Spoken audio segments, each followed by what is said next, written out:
getting better at figuring out this whole YouTube live thing. Alright, let me get this mic over here closer now. And we got sound. I think we're good to go. Pretty sure we're good to go. Okay. So now we got live going on YouTube and TikTok. So we will be continuing our reading of Dino Rift by Derek Borne.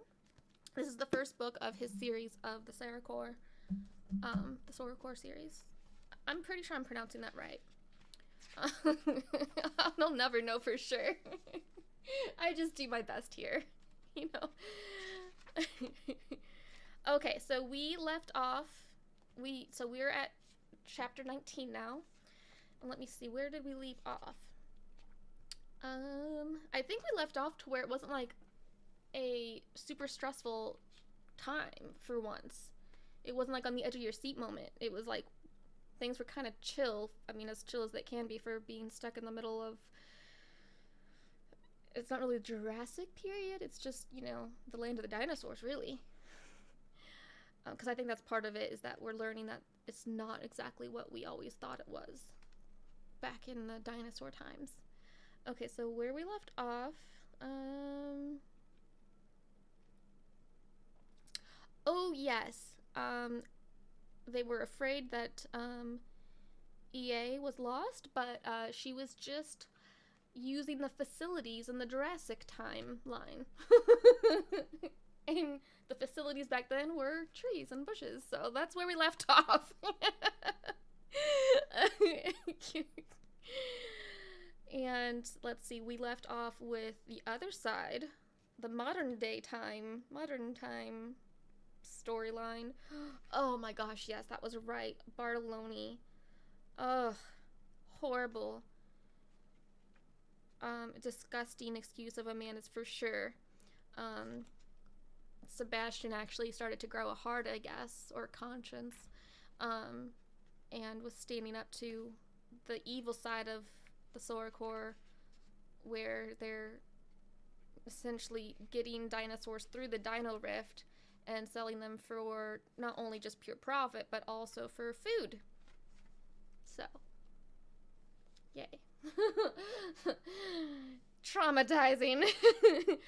And so yeah, so as usual, I'm gonna go ahead and read just the last couple paragraphs of the previous chapter for those who, you know, were following along last time, so we know where we're at. But as always, this is gonna end up being recorded on my YouTube channel. So if you miss anything, or if this is your first time like listening to this and you're wanting to know what the other chapters sounded like, you can go ahead and watch the previous ones.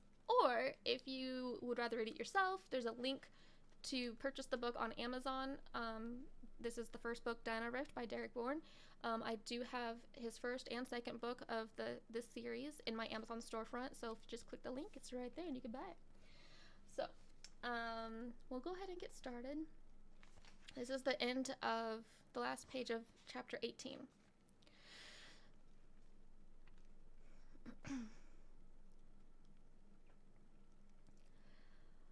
Okay, loud and clear, Viv yelled back, fully understanding the human body's needs. Thank you for not ruining the moment. Cam stayed put. Do you, need some leaves or anything? Ew, Viv shoved his shoulder. Dude, so gross. Nah, I think I'm good. I finally emerged from behind the wide tree trunk, and just a heads up, I think our digestive system doesn't like prehistoric dragonfly meat very much. A snort laugh erupted from Cam. Noted. Flexing her fingers in disgust, Viv added, another reason for me to hate bugs. So now we're in chapter 19. Okay. So, do you have any idea what we're heading toward? Cameron called up to their leading lady. Other than wondering about the journey, he scanned the trees on either side of the river for other sources of food. Surprised we haven't come across any other fruits, like bananas or something. Haven't seen any clues for vegetables either. A moment of hesitation preceded Emily Ann's answer. There's some notes. Not sure how long it will take to get there. As Vivian traversed among the vibrant, ancient world, her mind wandered in another. The embrace she'd shared with Cameron lingered on her mind. That was the best hug we've ever had. Wonder if he's thinking about it too. Should totally put on some tunes. Oblivious to what he had said, Viv remained lost in her thoughts. Your phone still works, right, Viv? A little rock got kicked to the side as she strolled along. Cam spoke louder. Pangea, or to Vivian. Come in, Vivian. Huh? What? A sudden fluster came over her. Sorry, where'd you go off to? His shoulder gave hers a slight nudge. Back to your daydreamings again? Butterflies in her stomach emerged from her mouth as anxious giggles first. Something like that. And it's not like you don't get lost in your head when you're writing your stories. Even so, she'd always loved seeing him in the creative zone. The way his mind worked fascinated her. Touché. What were you saying about my phone? You should put on some music for the walk. Cameron patted his dried pant pocket. Seeing as my phone is still waterlogged. That's why you always go with a waterproof cell like mine, she remarked with a cheeky smile. You never know. Right, because you never know when you'll get pulled into a lake by a playful dinosaur. Cam caught a glimpse of her little grin, which made him follow suit. Exactly. It's weird not checking my phone as often, considering there's no service in this place. Viv poked his arm. In this time. Up ahead, EA sighed with relief. I'm loving that fact. As Vivian put on a playlist of indie music, she started it off with Colors by Honest Men, one of the songs she'd put on repeat at home while thinking about Cameron. Let's see if he picks up on this upbeat love song. Why do you say that, EA? Slowing down to be closer to the teens, EA explained further. To be honest, I'd rather take this time over our own to some degree. No technology, no phones, no being inundated with reports of politicians with empty promises and corrupt companies that sponsor illness research programs when they're the cause of the illness in the first place. Amen! Cam chuckled as he bent down to pick up some small stones. You don't harbor any resentment at all, do you? The time we're from is riddled with stress. Viv arched an eyebrow. Can I just say, being here does stress me out a fair bit? That's not just because of the giant creepy crawlies. Emily Ann sensed the uneasiness in the young girl's voice and turned around. Don't lose the bravery you had earlier, Vivian. Bravery and determination go hand in hand. For added support, she rubbed the team's back. Don't take this as an empty promise, but we need something to hope for.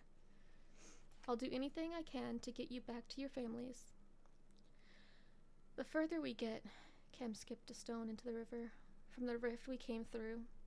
Another stone made it 5 skips. How do you expect us to even have a smidge of a plan to get back? The optimistic moment weakened due to his attitude. No one knew how to even begin planning an attempt to return to their own time. Beyond the rift itself, Soracor guards would be armed and ready. As well, the unreinforced cage-like metal barrier separated them from the prehistoric time and theirs. The odds didn't look great by any means, and I just brought the party down, sorry, Cam continued, a level of shame in his words. Reality and hope rarely work together well, is all I'm saying. Viv crossed her arms. EA returned to the trek. That didn't help either, did it? After a deep sigh, Cam pulled his arm back to whip another pebble into the river. As he followed through with their toss, he added, just forget what I... A noise like incredible bass in a theater pierced them to the bone. Trees swayed as their leaves jittered to life. The ground vibrated beneath their feet. EA turned her attention to the forest. Stampede? Tremors worked their way up Vivian's body. Cameron, what's going on? Just as distressed as her, he glanced all around. Earthquake? Crack. Snap. Everyone looked to the river. Bluish electric energy burst to life from thin air, forming a giant circle in the middle of the waterway. A third of it swirled and fizzled under the river's surface. Oh my God. Vivian's heart jumped at the possibility of a way home. Jogging back to the teenagers, EA's mouth hung open. Another rift?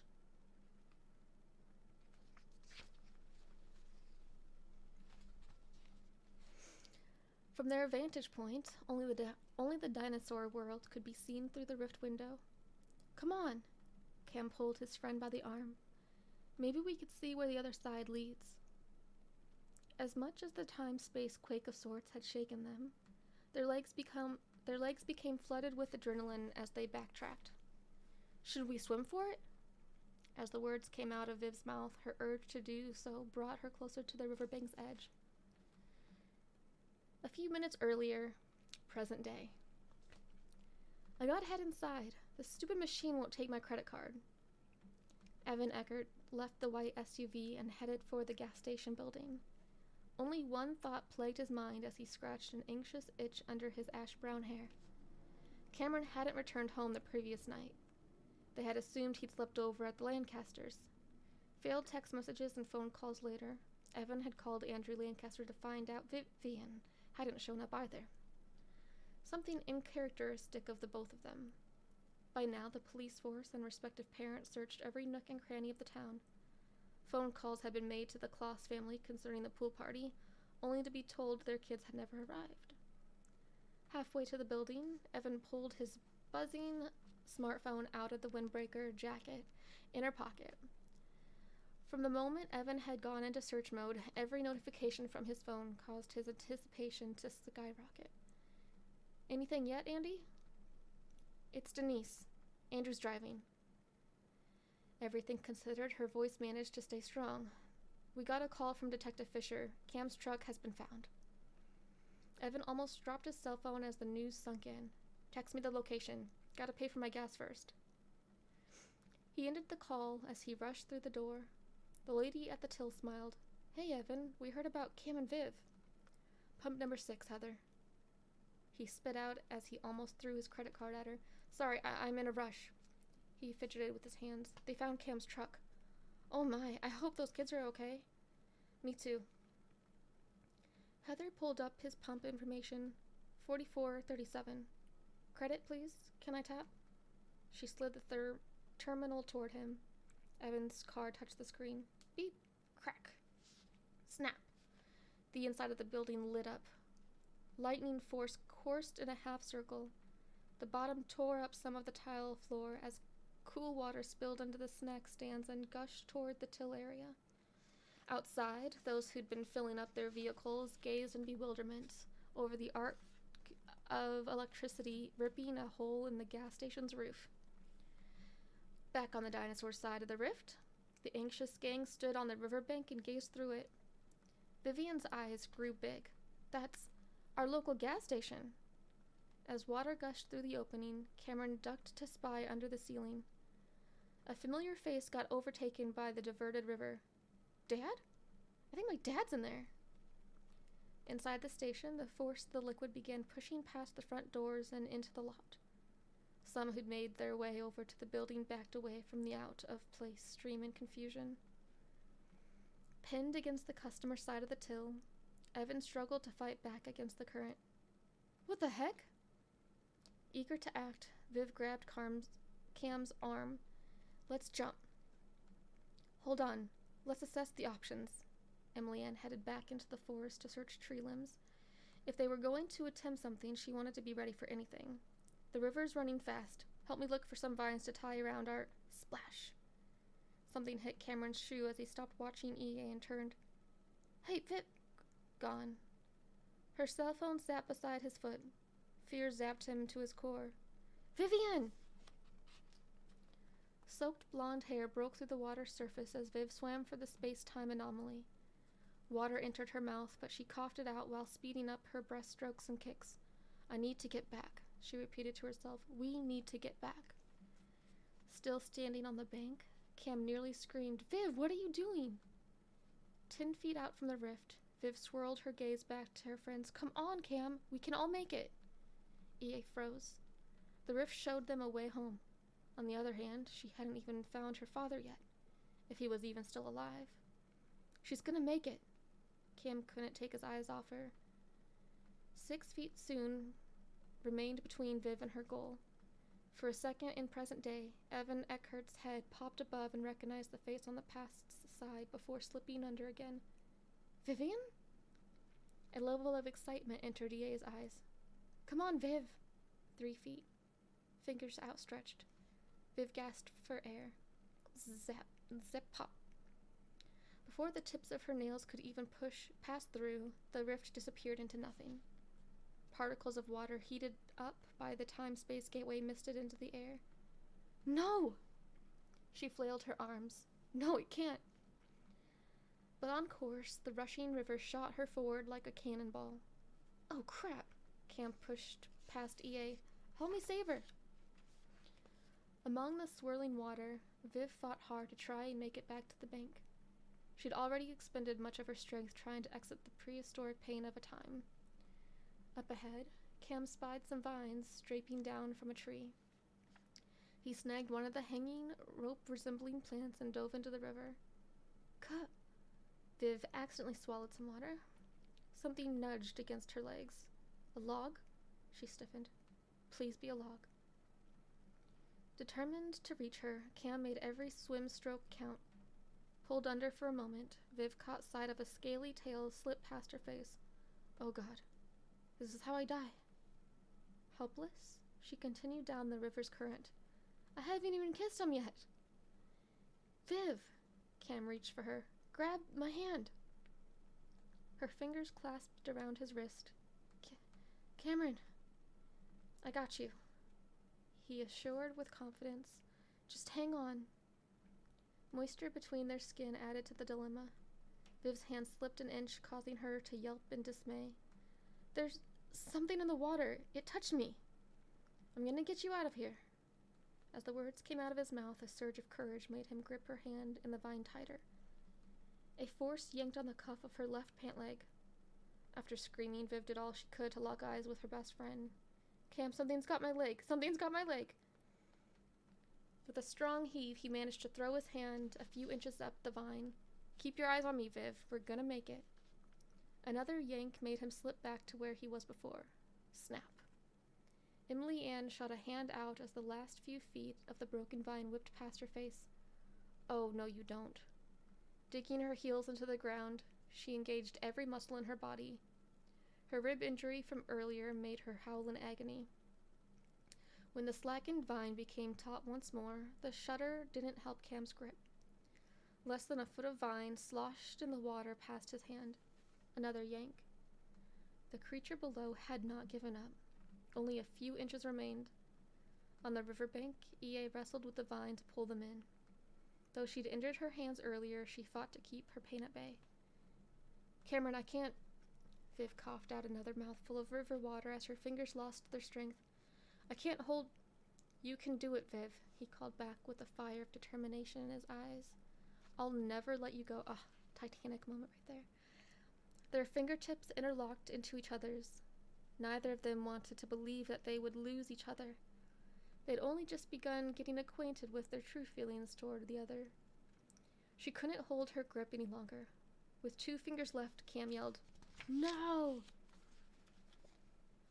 Hey, what's up? What's up? Hi. We're just reading. We're reading some Dino Rift by Derek Borne. We just finished... Oh, wait, sorry. As every ounce of her strength became depleted, Vivian called out to him, Cameron, I love... And that's where it ends. So now we just finished chapter 19. So the next chapter is chapter 20. So how is everybody doing? How's it going? Hi, Mike. Oh, my Alexa's reminding me. How's everybody doing? Welcome, welcome. Thanks for hanging out. And yeah, if you've missed the previous chapters or any of these, all of these are recorded on past recordings of my readings are on my YouTube channel, so make sure you follow me on YouTube and you can follow along with all the previous chapters. And if you want to buy the book yourself to read it at your own pace, I have the links in my link tree in my Amazon storefront. And the link directly to my Amazon storefront to these books in my YouTube description. So, yes. So glad. Had a long day. Yeah, same here. Same here. So done with winter here. Yeah, I feel ya. I feel ya. Okay. Let me get some. I think I'm good. Except for my eyes, like they're super dry and hurt, so it's kind of hard, but we'll make it through. Alright, chapter 20. I'm doing good. I'm doing good. I mean, as good as I can be. I'm in a lot of pain. But, you know, pushing along. We're pushing along. I hope everybody's having a good day today. Alright, chapter 20. Emily Ann sucked in a sharp breath due to her bruised rib as she hauled Cameron back up to solid ground. Hey, you okay? On his hands and knees, he cleared his throat. No. Are you hurt? No. His short answers didn't need any further explanation. Listen, Cam, EA began, hoping to sound as reassuring as possible. It's not your... She slipped right through my fingers. Wait, where is that from? She slipped right through my fingers. It's like a Disney cartoon. Which one? Mulan. When the rope got in the short fat guy, he's like, he went right through my fingers, and then like the arrow came, he's like, oh. That's what it reminds me of. Good night, Kevin. She slipped right through my fingers. Staring at the ground, Cam became numb to his surroundings. Not even a tingle flowed through him, and emptiness threatened to consume his being. She's gone. We don't know that for sure yet. With all things considered, EA placed a hand on the back of the boy she didn't quite gel with, once his breathing returned to normal. Cam gazed up at her. Where does this river lead? Worry in her eyes, she glanced away. Viv could have ended up downstream if we keep moving. Emily.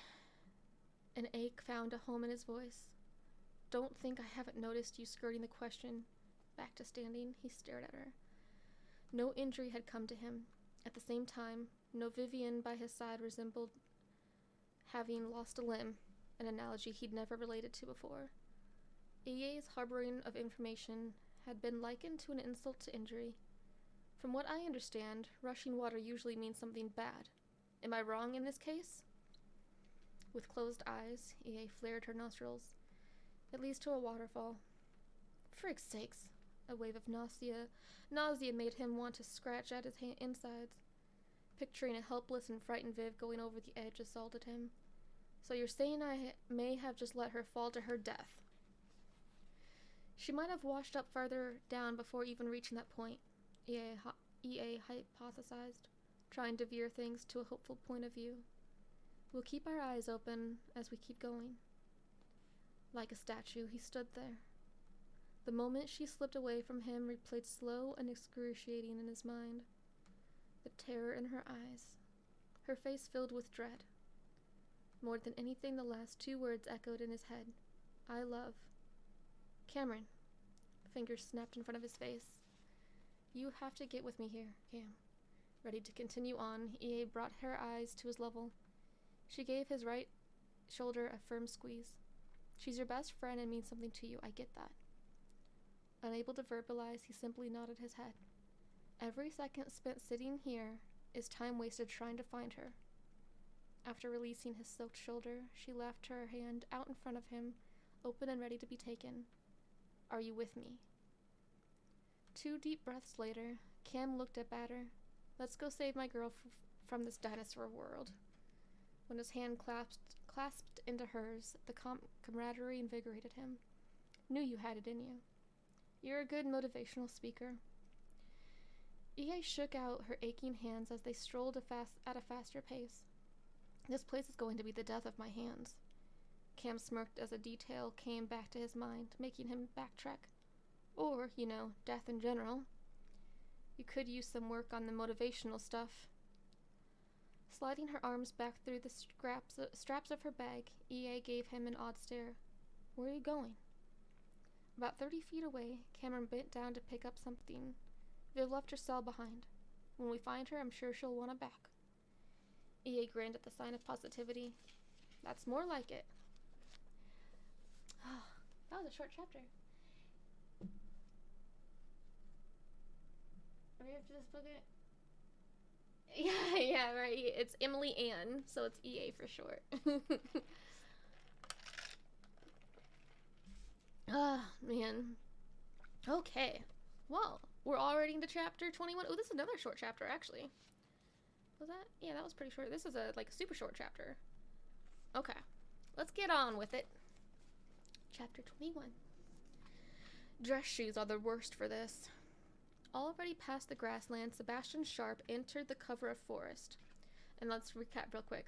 Sebastian was the original bad guy who's kind of, getting some sort of morality instilled in him, and he was sent into the same place that Viv and Cam and EA are in the Jurassic Land. But he's not with them yet. Well, I don't know. I'm assuming they'll find each other, but I don't know. We'll find out. Already past the grassland, Sebastian Sharp entered the cover of forest. Some of the terrain he'd recognized from the few trips he'd taken to this time. Other parts appeared exotic and mysterious. Thankfully, every dinosaur Soracor had encountered so far posed no predatory threats, even those assumed to be carnivorous. They simply roamed the land like the wild herbivores of present day. Don't bother them and they won't bother you. Tell that to the giant centipede, millipede thing and the dragonfly. Always checking his surroundings, he kept himself alert for the only potential threat. Bugs. There you go. Sebastian had never encountered them before. For those who'd trekked into the primeval time period, some returned injured. Some came back on stretchers, others didn't return at all.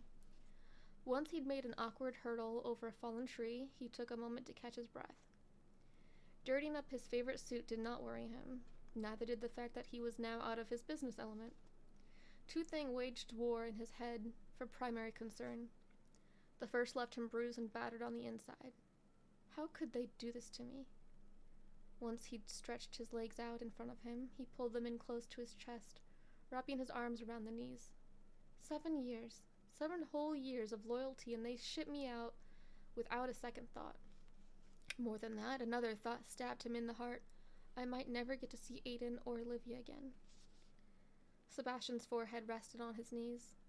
Overwhelmed by everything piling up in his brain, the turmoil of it all forced tears past his clenched eyelids. Light taps skittered onto his left elbow. Instead of jumping and causing a stir, he raised his head. A pair of coffee bean-sized insects likened to a cockroach and praying mantis hybrid cleaned themselves with their forearms. Manipulator modificabutus. Sebastian remained still. Prehistoric cockroach. Scavengers. One of the first expeditions into the dinosaur time came back to him. 2 of the men had taken watch around the perimeter of their camp. The next morning, the rest of the team had woken up and found their protectors on their backs, covered in the little cockroaches. Pictures had been taken and sent back. The disgusting images flashed in his mind. Then he lifted his head even higher. There must be more than 2. On either side of him, more of the roaches scurried out from under the log, joining the mass of their brethren which surrounded him. His eyes went back to the 2 on his arm. They stopped cleaning, angling their little brown heads with bulbous eyes and fidgety mandibles to study him. Crap. Smack, slap, thwap. As he sprang up from his position, Sebastian did everything he could to knock the insects off and check himself over. Every time he placed a foot back down on the ground, he heard cracks as he stepped on some, and had others latch onto his pant leg. Get off me, damn bugs! He kicked his right foot back and forth, shaking off a few.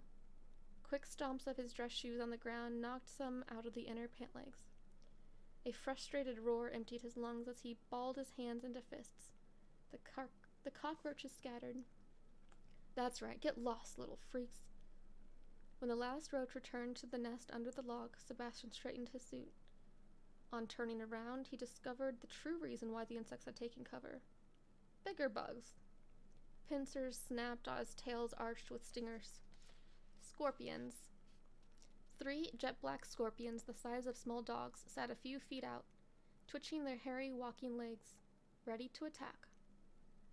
Pulmonoscorpius, Sebastian growled in the inside as he tensed up. The place where the bugs try to squash you. That's funny. Aw, well, thank you. Thank you, Movie Man. How are you doing? Danny boy! Hi! So we are continuing reading our Dino Rift book by Derek Borne. We just finished chapter 21, and we will be continuing in chapter 22. Alright, we got a little bit more chapters coming up. Okay, chapter 23 is a hefty chapter, so that's good. Got some, there we go, is that? Okay. Perfect, okay. There's the time. Okay. Alright, so we will be continuing in chapter 22. Oh, it is? Okay. Oh, thank you. It always automatically puts it lower for some reason. I don't know why. So, sorry about that, and thank you. Okay. You're great? Oh, good. I am so glad to hear that. Okay, so we're going to be continuing in chapter 22. Things are getting intense. For both sides. And what caused that random rift at the gas station? And just so happened to be when they were passing through that? Fishy. Chapter 22. Burnt to a crisp. Cameron's truck had been found smashed into a wide tree which had caused a fire to destroy everything. Cassie Eckert flew out from the passenger door of their white SUV as soon as they'd parked. She pulled her bronze-brown hair into a ponytail as she hurried over to Denise Lancaster, who had been sobbing for a while. One of the few police officers at the scene finished tying off a border of caution tape. Hi, Kiki. Okay, pause. I have to... Sorry. Keto is... Here we go. Thank you, Movie Man. Alright, now we can continue.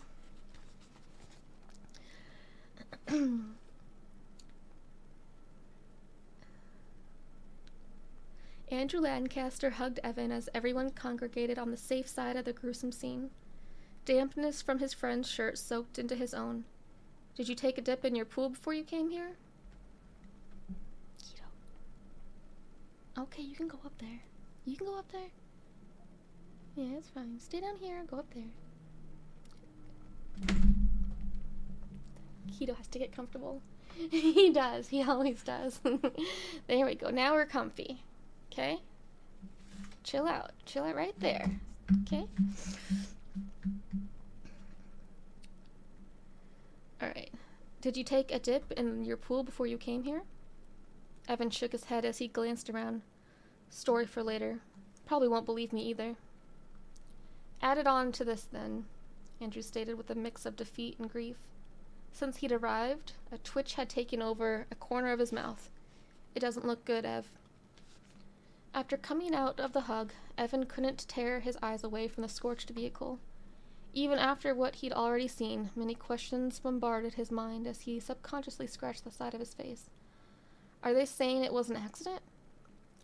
It's looking like it. Andrew ran a stressed hand through his caramel hair. Ambulance is coming to take Denise continued to cry behind them. All day, she'd been twisting her blonde, shoulder-length hair between her fingers. Now, part of her wanted to rip it all out of her head to feel a different kind of pain. Any pain other than the loss of their daughter. Trying to console her friend, Cassie turned her head to ask, They didn't get out? No. Andrew fought to stay strong as he sauntered back to the wives. They didn't. Does Artie know yet? For a moment, Denise managed to calm her shallow breathing. My sister's with him. We haven't told them. Evan marched over to the police chief. The incident at the gas station had been running through his mind. What was that swirling thing? More importantly, what was Vivian doing on the other side of it? That was definitely her. Mr. Eckert, I'm sorry for your loss. The chief shook hands with him. It's never easy losing a child, especially in this fashion. Thank you, Chief Watson. Arms crossed. Evan studied everything involved. From his vantage point, he could make out 2 charred, unidentifiable bodies. All things considered, something didn't seem right. Mind if I ask who found them? Chief Watson pointed off to the right. That lady over there is finishing up giving her statement to Detective Fisher. She says she came through on her way to work. That dinosaur museum just down the road there, when she saw roaring flames and called it in. Did you question her at all? Evan asked with noticeable suspicion. The dark-haired woman marched away from the detective, opened the door to her Porsche, and drove on to work. We chatted when I arrived here. Guess she's on her way now. The chief examined the eyes of the father in front of him. Am I allowed to talk to her? After glancing over at the heartbreaking accident, Watson looked back at the tense Mr. Eckert. Technically, there's nothing stopping you if you need some closure. Evan turned around to head back to his SUV. Think I might do that. Chief Watson raised his voice to grab Evan's attention. Mr. Eckert, an old book once said, there's no word for a parent that's lost a child. That's how awful the loss is. What are you saying, Chief? I'm saying, don't let the emotion of all of this get out of hand. Evan took a moment to reflect, then nodded. I'll keep that in mind. On returning to the other parents, he grabbed Andrew's forearm. Come with me. What? Surprised by his friend's vague demand, he yanked his arm out of the grasp. We just discovered that our kids, unable to keep himself stable. Andrew's voice shook as he brought his face closer to Evan's. Our kids have just died in a horrifying crash. Andy. 2 kids who've never once given us a day of grief. Andrew, listen to me. And now they're dead. No, they're not. Barely any doubt resided in Evan's intense eyes. I mean, I think, as crazy as this is going to sound, I think they're still alive. Evan had stepped even closer and lowered his voice so only his friend could hear.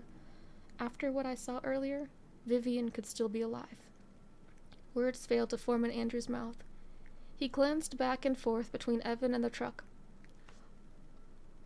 Only confused mutterings escaped his lips until he could form a proper sentence. Are you seriously wrong in the head right now, Ev? For added emphasis, Evan pointed at his chest. In some strange way, I've never been more serious in my life. We need to get in my car now. Chief Watson noticed the 2 men getting animated. Everything all right over there? Sorry, Chief. Evan pretended to compose himself with a wave of his hand. We're all good here. Are you good? Flabbergasted by it all, Andrew managed to reduce his volume. Are you actually good here? Do you want to hear what I have to say or not?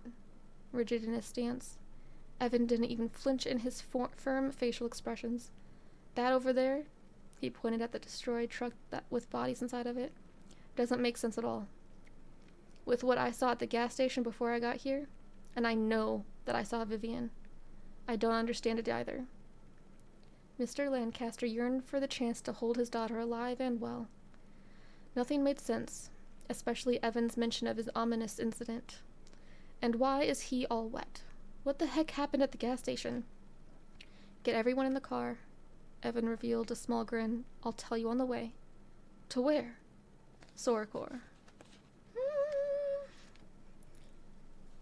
Thank you for the rose. Hello, Determinator. Oh, the parents are getting into the mix. Yes! No, Carmen and I do not personally know each other. He's just been my mod for like a year and a half. My faithful moderator. So yeah, this is getting intense. Are we? Oh no! We're like a little past, we're at like the exact halfway or like a little past the halfway mark of our book. Okay, we're getting through this fast. I don't like endings, but we have a whole second book after this. So yeah, we're good. Good story so far, Derek. Yes, exactly. That is like, this is intense. I'm loving it. I'm loving it. Thank you for the roses. Thank you for the roses. All right, so let's try to do chapter 23. Let's see if we can make it through a couple more chapters. Let's see. Excuse me, Keto. I need to see. Okay. I'm like, my eyes are just like, you know when your eyes are so tired and dry feeling? Like, that's what my eyes are, so. So I know Derek because he came into a live that I did not too long ago and started being like, hey, yo, guys, I'm an author. I have a book. And I said, oh, really? That's funny because I have been needing, because I can't find the book I was reading, and I'm like, I've actually been trying to come up with a new book to read for my bedtime story lives. So if you would like, I can read them on my lives and promote your book for you. And he's like, yeah, I'll bet. And that's how this started. Through work? Must have met through work. Wait, who? Lot Oso. Wait, what? Me and Carm? No, Carm also, it was just through when I was streaming on Twitch or TikTok, one of the two. I think on Twitch. And I think that was when I was still starting early on, and he was one of the people that were helping me a lot getting things sorted with my streaming. But no, not in person at all. Karn lives in New Zealand, on the other side of the world of me. So you read books, I write books. Wait, you write books, yeah, you write novels. Okay, so we are on to 23. I'm streaming on YouTube Live as well right now. So, because on YouTube, it'll record and automatically be posted for people to review if they missed any part of the chapter. Okay, chapter 23. Pretty much. Okay, 23. Don't.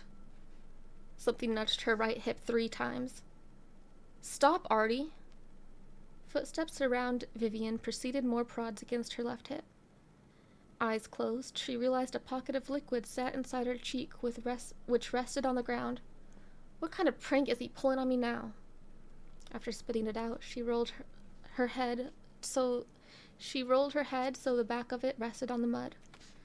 More wet footsteps registered in her ears. With a wary arm, she brought her left hand up to cover her squinting eyes. Where am? Everything came back to her. Emily Ann in search of her father, men dressed in tactical gear tossing her through the rift, killing a giant millipede. Cameron. Her fingers letting go of his. The last 2 words she managed to call out to him. I love. Nostrils flared before a creature nudged her forehead. Oh God. The most important thing resurfaced. Dinosaurs. Slow blinks revealed a curious crocodilian-like eye staring down at her, inches away from her face. The kind of yellowish, eerie eye that could haunt dreams. What the flip? Adrenaline coursed through her entire body as she smacked the snout head away and rolled onto her hands and knees. She removed wet and muddy hair from sticking to her face in a fury. Only then did she recognize the species. Let's see if I can remember how it's pronounced. A Nundasuchus? Nundasuchus. Wait. Orange spots sat around the aquatic dinosaur's eyes seemed familiar. Nandy? As she stepped closer, she noticed a torn piece of fabric hung from some of its front teeth. To compare, Viv reached behind her to detect a hole in her shirt's left shoulder. Her confused stare morphed into intrigue. You saved me? Annoyed by the tuft of clothing, Nandy raised its bluish webbed fingers and flicked its claws at the area. Viv noticed that compared to earlier, the Nundasuchus hadn't been showing as much animosity toward her. Standing straight, she took a few cautious steps forward. Did you have a change of heart, huh? Nandy didn't budge. Not even a growl. That's a good girl or boy or whatever you are. Pleased to not have raised a negative reaction from the dinosaur, Viv propped her knees down on the sandy ground. We gonna be friends now? Her fingers closed in on the animal's head. Nandy opened its jaws wide, drew in a long breath, and exhaled. It startled Viv at first until she realized Nandy had only yawned. Still, jaws lined with super sharp teeth were enough to intimidate her. She managed to snag the torn clothing with her left hand while placing her right hand on Nandy's cheek. She wiggled the tattered bit free from the fangs. There you go, not so annoying anymore. As if to say, thank you, Nandy's tongue flicked out and tickled the human's cheek. In a way, its growl sounded more like purring. Viv giggled, stroking the dinosaur's cheek with her thumb. You're much cuter when you're not hissing at me. Nandy twitched its head side to side and hissed, but not in a menacing manner. Oh, does that tickle? Viv cooed, enjoying the dinosaur's company for once. Crack. Both of them turned their heads, alert to the noise coming from beyond the trees. Something ran toward their position, snapping branches along the way. Nandy. Yes, thank you. Pronunciation is perfect. That's right. In protection mode, Nandy bared its teeth and growled at the alarming, oncoming presence. Holy mother of... Get away! A dapper man broke through the tree line with his head turned to check behind him. Damn Scorpio! Whoa! As he skidded to a stop. He held defensive hands out to the aquatic dinosaur. Don't you attack me too! Then he finally noticed the young girl behind the creature. The perfect situation where she could sick Nandy on this guy. Really? It is based on a true story, exactly. Man, okay, I'm excited to find out what happens. That's what I would do if I was her. Like, Nandy, sick him! Attack! Yeah. Then he finally noticed the young girl behind the creature. The same girl he discarded to the prehistoric period the day before. Oh, jeez. A loathsome fire lit up Viv's entire body. Shock and guilt filled Sebastian Sharp's eyes. You're still alive? You. Vivian spit at him, wishing her words contained actual venom. Stay the heck away from me. Bone-chilling hisses preceded 3 small dog-sized scorpions emerging from the forest. Their eerie, beady eyes blended in with the rest of their jet-black bodies. After chasing the businessmen for the last while, they'd grown even hungrier.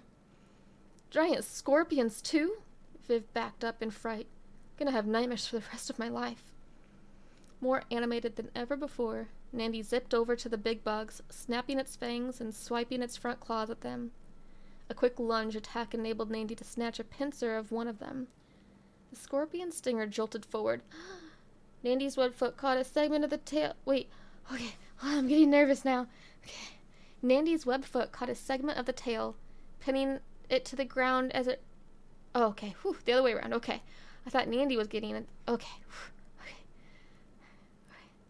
Nandy's webbed foot caught a segment of the tail, the scorpion's tail, pinning it to the ground as it ripped the pincer from its body. Ooh! The tail also pulled away from the abdomen with a snap. Oof. Ready for the next one, Nandy hissed as it flicked its muscular tail at another. Propelled into a tree, the second scorpion staggered into unconsciousness. Get him, Nand. Both Viv and Sebastian observed the battle in wonder. One scorpion remained. Nandy faced it with a snarl, swinging its head back and forth, keeping both eyes on it. Lurching forward, the scorpion snapped its pincers as its tail quivered forward and back. Its aggressiveness intensified with every thrust of its stinger. After a hiss, Nandy charged with open jaws. Get him! The stinger shot forward at almost lightning speed. Tough scales on top of the Nundasuka's snout deflected the strike. Teeth sunk into the large bug's exoskeleton with a popping crunch. Like a dog with a toy, Nandy gave it a vigorous shake until the limbs drooped. I found the keto hair. It's on my nose the whole time. Breathing heavily, Nandy turned around and strutted right up to Viv. Now do that to the guy! The dead scorpion dropped from its mouth and landed by her feet. Nandy angled an eye up at the teenager, proud of its catch. Oh, thank you, Nandy. Viv bent down to pet the dinosaur's head. You really are a ninja dog. Sebastian piped up. That's a Nundasuka. Don't think I haven't forgotten about you over there, she shot back at him, enraged with the hint of trepidation weaved through her tone. Sebastian's orders to throw her and her friends through the rift replayed in her mind. I'd ask what you're even doing here, but at the same time, I don't care. Listen, Hey, cologne commercial, Viv countered, whipping a pointed finger at the ground. I'd rather shove this bug carcass down your throat than listen to you. Right. Rather than try to reason with her, Sebastian sighed. I deserve that. No, you deserve worse. Though battered and a bit bruised, a moment of courage pushed her to march toward him a couple steps. How dare you? By now she wished her incensed heat emanating from her face would make him burst into flames. Did you even have a speck of guilt when you tossed us through? Sebastian simply stood there. At the time, it was business. That's not what I asked, you piece of... And that same business I broke my back for and ruined my family for. Coming down from the adrenaline rush of being chased, he tried to clear the sore rock from his throat. They chucked me into this time at the first sign of showing a conscience. About to make a comeback, Viv couldn't form any words. He was thrown in too? Or is this a trick to make sure we die out here? He couldn't even look her in the eyes. Because heaven forbid I have something to say about dinosaurs being sold on the black market as food and God knows what else. She studied his dirty, semi-tattered suit and pants. The man who'd been so sinister just a day before wore a face of remorse and helplessness. How can this guy be any kind of trustworthy? He's not. He's selfish. He only cares about himself, and he's only sad because it's happening to him. Sorry. Tangent. Valentine! Hi! Since the girl didn't make any reply, he continued. Worst part of it all? Voicing my opinions cost me everything. An ache in his... He is like throwing the biggest pity party into the wrong person. An ache in his words made her a bit more attentive. Cost? And you don't think what you did to us made us lose at things too?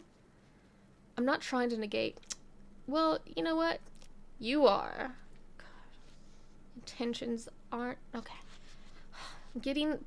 I'm taking this personally. You need to calm down. Just read the book. Just read the book. Okay. Now that I'm trapped here, I will never see my family again. Oh my god. His arrogance and selfishness just ceased to amaze me. Or never ceased to amaze me. Alright. Every emotion she tried to reserve came crashing down on her. Since I so rudely landed in this time, I've had to kill a massive, grotesque millipede. Oh wait, that was her saying it. Okay, that's fine then. Okay. That is accurate. Okay. I can't trust anything around me except for my friends. I got separated from the man only a couple feet away from Sebastian now. She made sure she could see the tears flowing down her cheeks.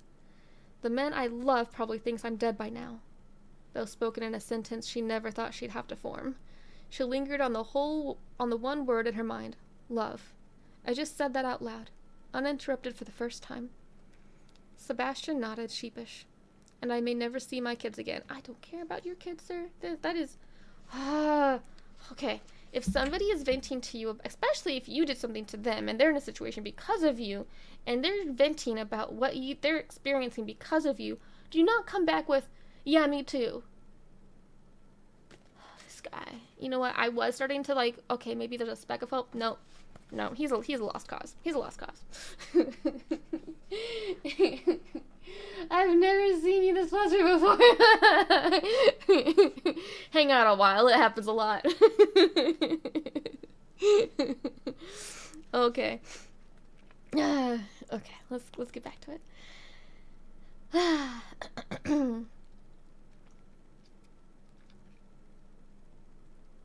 Fist clenched. Viv wanted to strike back with a reply but couldn't. Kids? This jerkwad is a father? I know, hard to believe, I know. With folded arms, he glanced around as if searching for common ground. To be completely honest, sorry, what's your name, miss?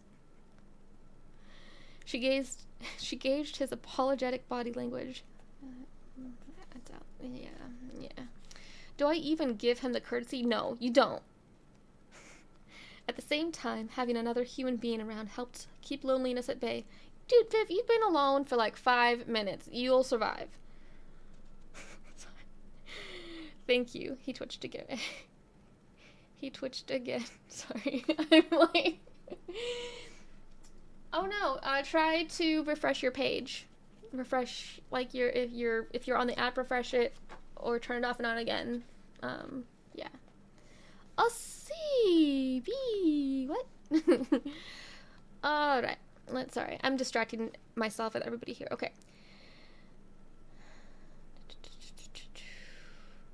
Vivian. She responded with her name, Vivian. Thank you. He twitched a grin. I don't expect you to like me. Heck, now that I know how it feels, I'd despise me too. Viv snorted. Not quite hitting the mark word-wise. All I ask is that we try to work together to stay alive out here. Hope rang true in his tone. Let me right my wrongs. I know I said I wasn't gonna interrupt. Actually, I didn't say that. I just was commenting on how I keep doing it. But if I was Viv right now, I'd be like, deuces, and then head back up the river to find my friends and let him battle this next bunch of scorpions on his own. Since he'd arrived, Viv had been subconsciously picking at her thumb cuticles. She stared him down, bold and serious. Fine. Off to her left, Nanny munched on one of the dead scorpions, making a meal of its innards. But if any more monstrous bugs cross our path, you let me run ahead of you. Wait. Sebastian browsed the area. You got separated from your friends? Back to distressing about Cameron, she stepped closer to the river. Somewhere upstream, another rift popped up and I tried to swim for it. Sorry, what? The notion made him unfold his arms. Another rift? Was there an explosion of some sort? Vivian searched for the right description of the event. No, it just zapped into place, I guess. Its window led to a local gas station back home. Before I could reach it, it zapped back out of existence. Perplexed as to how it could have occurred, Sebastian quickly scanned his eyes over the river, to the Nundasukas, then to the young woman. But that... Oh, jeez. That changes everything. Whew. Man, that was a rough chapter. Sounds good. Okay. Man. Okay, I need to take a drink after that one. Viv is way too nice. Way too nice. Okay.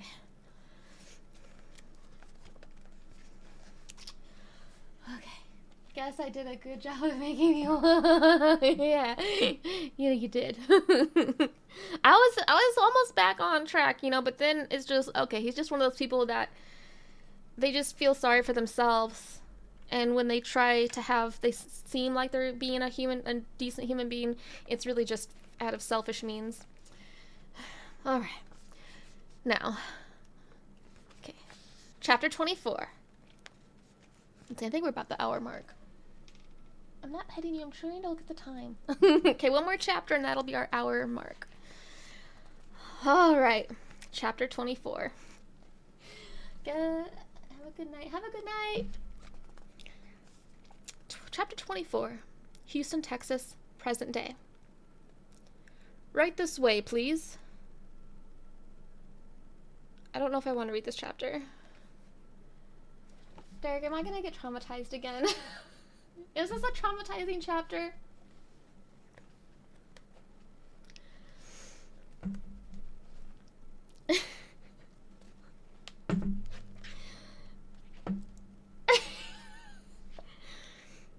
We're at a restaurant.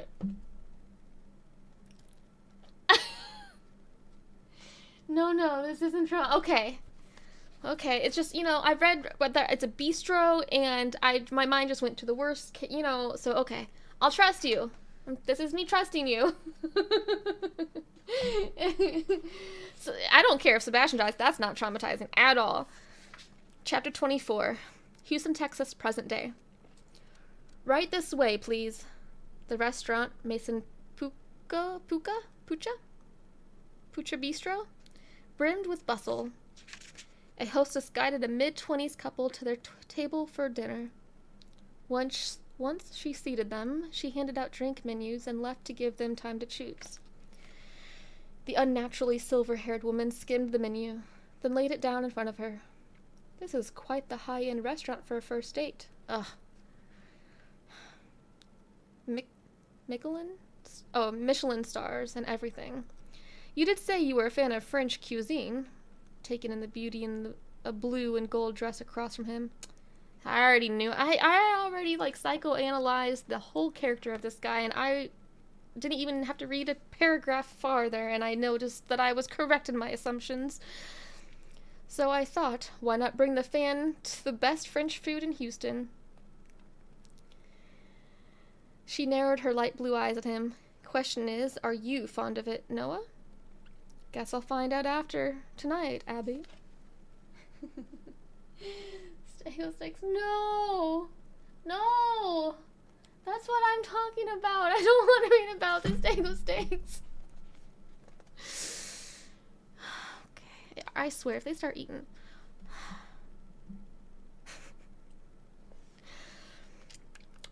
Well, if you aren't, I may have to rethink dating you. Oh, God.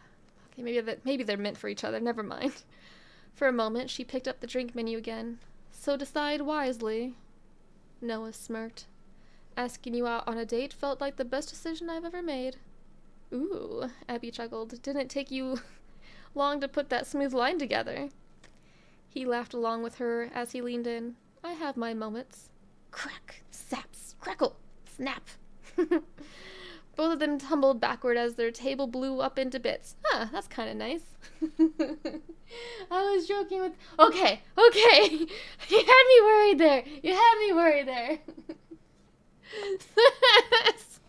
Stop. I just saw your comment. Oh, man. An electric loop of neon green, surging energy separated the couple. Noah scrambled away on his back as others screamed and tried to flee. On the opposite side, Abby couldn't believe what she stared at. The opening of the rift had startled a herd of golden-skinned Chasmosaurus, similar to Triceratops but with cavities formed in their frills. Ooh! In the chaos of it all, two of the Chasmosaurus bumped into each other, knocking one of them through the time anomaly's window. Abby rushed out of the way before large, flat feet trampled down tables and chairs. Oh my God! How? What? Another Chasmosaurus, nearly as long as a school bus, stumbled into the restaurant with a frightened bellow. It tossed a table into a wall with its beaked mouth as if it weighed nothing. I'm excited. They need to have this happen at the other guy's place and trample him to death. One of the waitresses shrieked when she came out from the kitchen. The noise startled the dinosaurs, causing them to charge and trample everything in their path on their way out of the restaurant. Their tall, bony frills tore through the ceiling. Now, out on the street, both Chasmosaurs glanced around at the unfamiliar environment. Aw, poor dinos. A hard, gravelly surface had replaced the soft, grassy ground they had been used to. Walled structures stopped them from running as free as they once had. Oh, this is sad. In a different way. Oh, these poor scared dinos. Oh, they must be terrified. Okay. Strange metal creatures with rubber circles for legs met them with obnoxious honks. They've met the most ferocious. They've been in the current time period for 2 seconds, and they've already come across the most ferocious beasts we have. Geese. I'm assuming, yeah, it's geese. Oh, that's funny. Strange metal creatures. Oh, wait. Oh, they're cars. Okay. I was thinking, I heard the honks. I missed it. I was thinking they were geese. That would have been funny. Okay. They're talking about cars. Strange metal creatures. Okay. With rubber circles for legs. Met them with obnoxious honks.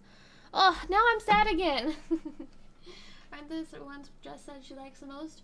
The headbutt dinosaurs. So that they're in front of cars and the cars are honking at them. Oh, gosh. Their anxiety must be through the roof. Poor little dinos. Ugh. Once the anxious dinosaurs chose a path to run, their tough hides protected them from the vehicles around them. Back inside the restaurant, Noah rushed over to his date. Abby, are you okay? She couldn't pull her eyes away from the bizarre rift. Abigail? Noah placed his hands on her arms. Are you hurt? All she did was raise a shaky, pointed finger at the crackling electric ring. Is that... A thunderous roar carried through the rift into the nearly demolished bistro. Slow and careful, Noah turned only to freeze in place. But how? A burnt red, scaled Tyrannosaurus Rex with black stripes gazed through the window into the present time. Its orange eye with the black iris seemed to stare deep into the human souls. Abby's voice trembled. We need to get out of... Snap, crack, snap. The green energy of the rift glitched for a moment. Caught by surprise, the Rex backed its head away with another room-shaking wail. Pop. The rift shrunk into itself and fizzled into nothingness. Its disappearance cut off the large reptile's roar. Noah finally stood up and helped his date onto her feet. Did that just happen? Just as confused as him, Abby placed her hands on her cheeks. Those were all dinosaurs, right? Yeah, Noah confirmed. This date's gonna go in the record books. Such a man. To take it to that point, jeez. I'm just kidding. It's still in New Zealand. Okay. Let's see what we're at. Yeah, we're at the hour mark now. Alright, so I guess that's where we'll leave it off for next time's live reading. We just finished chapter 24. So, yeah, the last time we read, it was kind of left it at like a chill moment where it was like, okay, nothing too stressful. Now, we're leaving it off when dinosaurs actually came into modern time. So that's gonna be... Man, I'm so sad for these little dinosaurs that are lost, alone, and frightened and don't understand anything, and they're probably gonna be attacked and hunted down and treated terribly when the humans go into the dinosaur world, and you know what happens? Besides the bugs, ignore the bugs.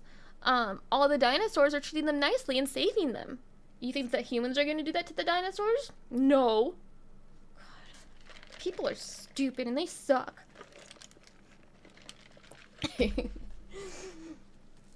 Maybe the scene's showing what else is happening in the world.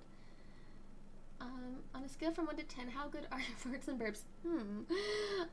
See, no traumatizing at all. Yeah, it's, we should start a dino rescue. Yeah, I want to go rescue the dinosaurs.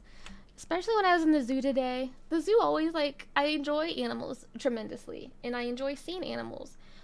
But going to, like, places like the zoo, like, that was different. Like, what it's, like, sanctuaries are different. Like, big, wide open spaces for the animals. That's different because, like, that is actually like, them trying to help the animals, and they're animals that can't be let back out into the wild. These are, like, tiny enclosures, and, like, they're so anxious and depressed, and they're bored, and just, there's, like, it's so sad. It's so sad to see them stuck in that, and every day is the same.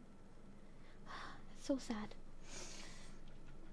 I'm into modern world too, I know, right? A little one-off scene too.